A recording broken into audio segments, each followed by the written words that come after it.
Me, as far as I'm concerned, the commission did its job. Okay.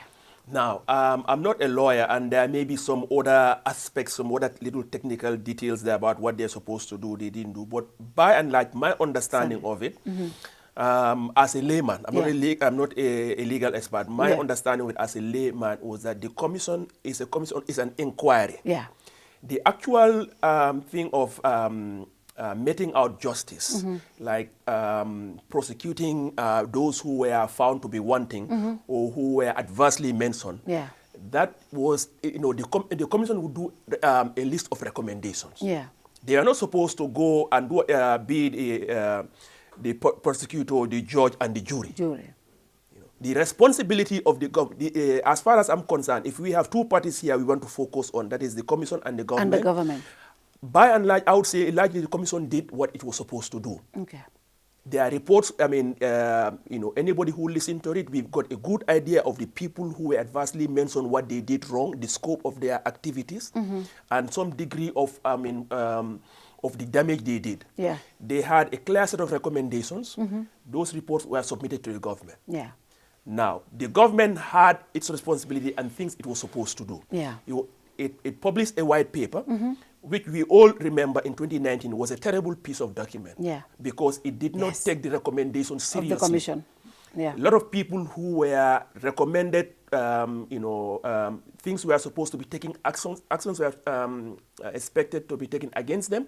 When the government found it in their political interest, they disregarded, as you say. Yeah. And we can name the people. You have Ousman Sise, Chief of Protocol. Oh, yeah. You have Mambure Njai and others. I mean, the government even had this comical thing of just writing a sentence. Mambure has been reprimanded. Reprimanded how? So there were clear recommendations about key individuals. When they needed those individuals for political reasons, they completely ignored the commission's recommendation. When it was convenient for them to punish Mamadou Sabali, he was punished.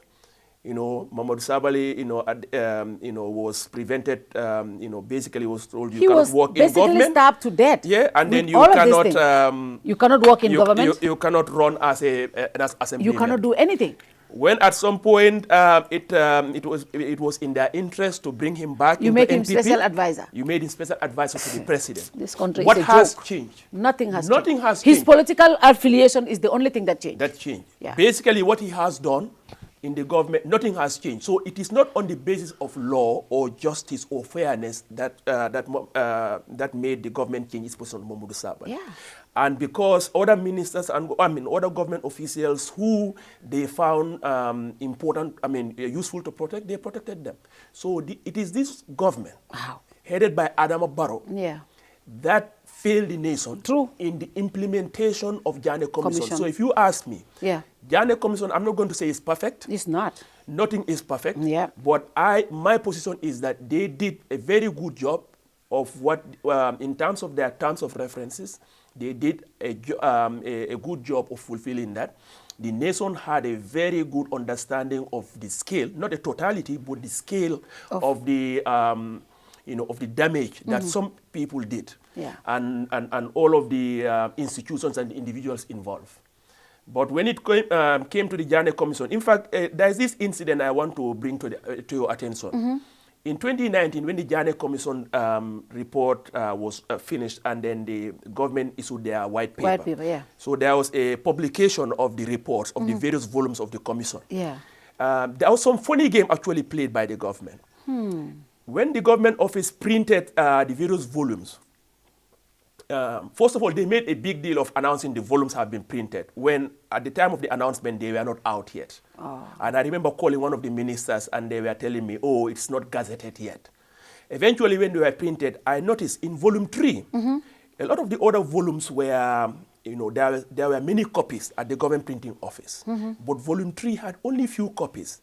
And within a matter of hours, they were all taken away. Either somebody bought them quickly, somebody who was informed bought them quickly, or I don't know what happened, but I know only few copies were printed. Because when I and several others went to buy, there was not a single copy of volume 3 available. What is in volume 3?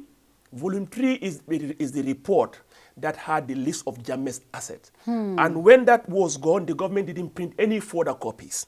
And as you know, the government printing office will only print what order the government gives them. Yeah. So I don't blame the printing office. But you get a sense of the fact that this issue with Jammeh's asset, the problem started way back, which is why I said I am not surprised something has happened. Something wrong has taken place. Because since then, I had a feeling that something was happening with Jammeh's assets in a way that was not transparent.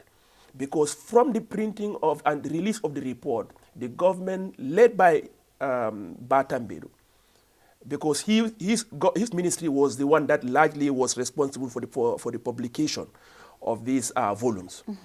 From there, it was quite clear they were playing some shenanigans with this report by by limiting the public's knowledge of the scale, the size, the values, and the distribution of Jammeh's assets.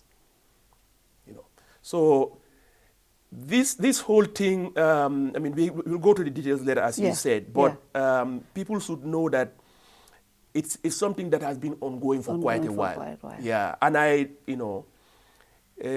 the fact that they wanted to limit people's knowledge of Jammeh's assets so that, you begin to wonder why. Now this report has made quite clear. The reason why they wanted people's knowledge of this thing to be limited is that a lot of these things could happen in the dark. And were it not for Mustafa Dabo's reporting, we probably wouldn't have known the scale of all of the wrongdoings that has occurred.